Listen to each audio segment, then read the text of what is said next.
지금 여러분께서는 CPBC 광주가톨릭 평화방송 김선균 국장이 진행하는 함께하는 세상 오늘을 듣고 계십니다.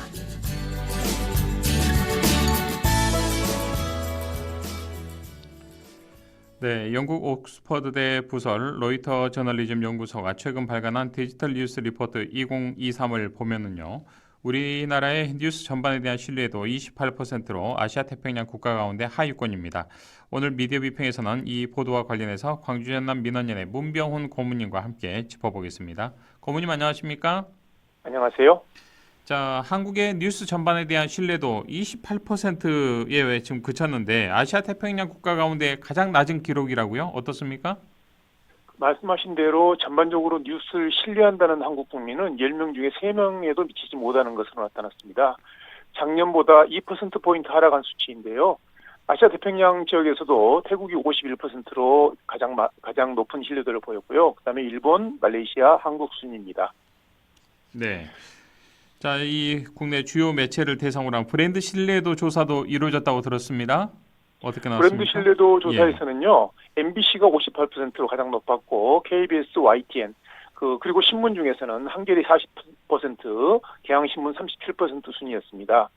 신뢰하지 않는다는 응답에 대해서는 조선일보 40%, TV조선, 동아일보, 채널A, 중앙일보 그리고 한겨레 순이었습니다. 네. 자, 우리 사회의 언론에 대한 불신과 혐오가 또 기승을 부리고 있습니다. 언론의 책임이 크다고 아니할 수 없겠죠? 어떻습니까? 그렇습니다. 하나의 사례를 말씀드리겠습니다. 최근 정유정 자폐 논란이 있었지요. 예. 노큰 뉴스가 6월 24일 보도한 내용을 보면요. SBS 그것이 알고 싶다 17일 방송에서부터 정유정에 대한 이제 여러 가지 분석을 합니다. 근데 정유정 체포 후에 경찰이 사이코패스 테스트를 해봤더니 높은 점수를 받았다. 28점이다 이런 보도가 나왔는데요. 여기에 대해서 표창원 전 경찰대 교수는 28점이라는 높은 점수에 상당한 의문을 제기하고 있고요.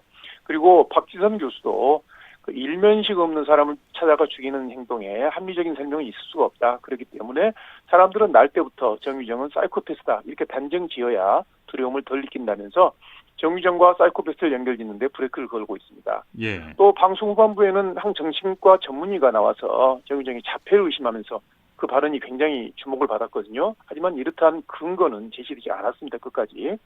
이런 식의 언론의 근거 없는 몰아가기가 언론에 대한 신뢰를 하락시키는 요인이 되는 것입니다. 예.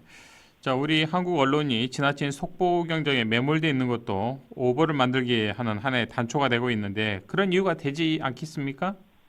좋은 지적인데요. 정은영 서울대 팩트체크 센터장은 가짜 정보들이 난무하는 가운데 언론이 속보가 아니라 레퍼런스 기능을 해줘야 한다. 즉 정확성과 맥락성이 담보되지 않으면 이 역할은 하기 힘들다라고 말하고 있습니다. 이 말은 언론이 신뢰를 잃으면 국민은 진실을 위한 마지막 기준과 보루를 잃는다는 것이거든요. 굉장히 언론인들이 좀 새겨들어야 할 말입니다. 네. 같은 맥락에서 조금만 주의를 기울였어도 피할 수 있었던 오보가 있었는데요. 지난 4월 비례대표 출신인 김성태 전 의원이 KT 사당 공모에 지원한 것을 지역구 출신인 김성태 전 원내대표로 알고 비판했던 MBC 오보가 대표적인 것입니다. 그러니까 취업 청탁 문제로 유죄 판결까지 받은 사람이 사당 공모에 나섰다는 그런 내용도 함께 있었는데요.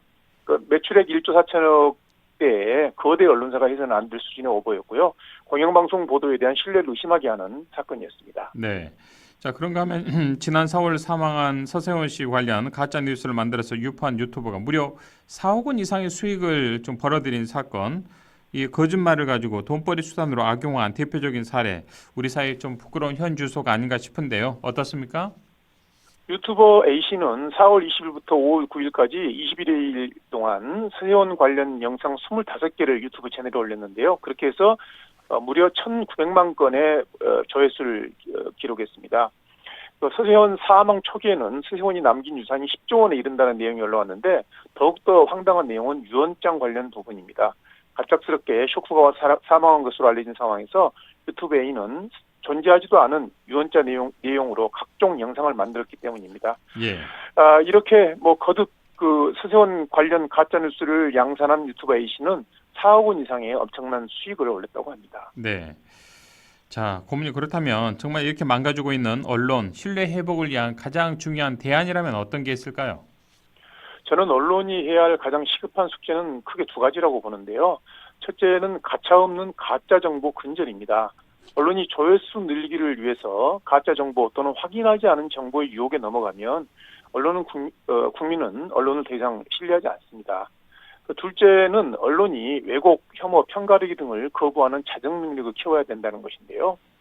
요즘 예를 들면은 요즘 우리 언론의 정파성, 어떤 정당을 지지하거나 진보나 보수를 지지하는 정파성이 큰 문제가 되고 있지 않습니까?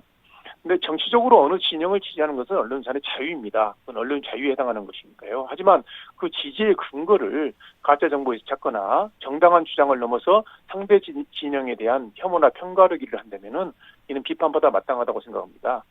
이런 자성과 노력을 상당히 정말 뼈를 깎는 그런 노력을 해야 네. 한국의 언론 또는 뉴스가 신뢰를 얻고 신뢰도도 상승할 수 있을 거라고 생각합니다. 네, 정말 지당하신 말씀입니다. 우리 한국의 언론 좀 새겨드렸으면 하는 그런 대목이지 않나 싶습니다. 고모님 오늘 말씀 여기까지 듣죠. 고맙습니다. 감사합니다. 지금까지 광주전남민원연의 문병훈 고모님과 함께했습니다.